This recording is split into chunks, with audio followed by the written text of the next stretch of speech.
If you met the person who made your shirt, what would you tell them? What would you ask them?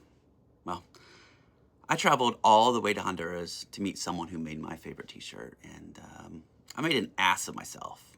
So after some adventuring in the jungle along the Mosquito Coast, I rode up to the factory south of San Pedro Sula. I walked up to the gate and approached the beer-bellied guard who had a gun just tucked in the back of his pants, and I said, "Hey, this shirt, it was made here, and now I'm here wearing it. It's like this whole full circle kind of thing.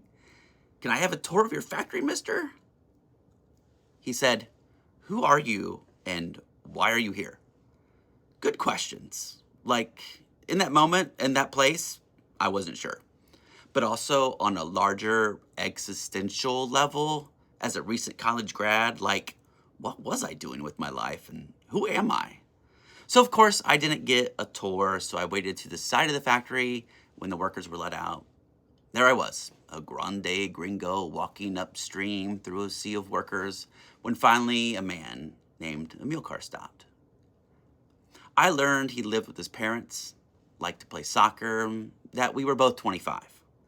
I had more questions, like, what do you get paid? Is this a sweatshop situation? Are the kids working in there? All questions I didn't ask. I don't think I really wanted to know the answers. I was uncomfortable because for the first time in my life, I really came face to face with my own privilege.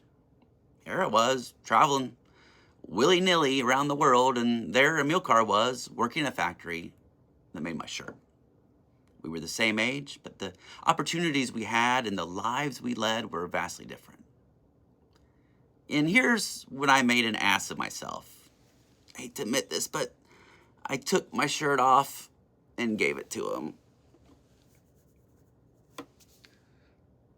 He put it on and we posed for this ridiculous photo, and then we went our separate ways, back to our different worlds. But those few moments stuck with me and inspired or guilted me into following these questions for decades. As for Amilcar, I thought I'd never see him again, but I was wrong. A few years later, I went back to find him. But that and how we still keep in touch 21 years later are stories for another time.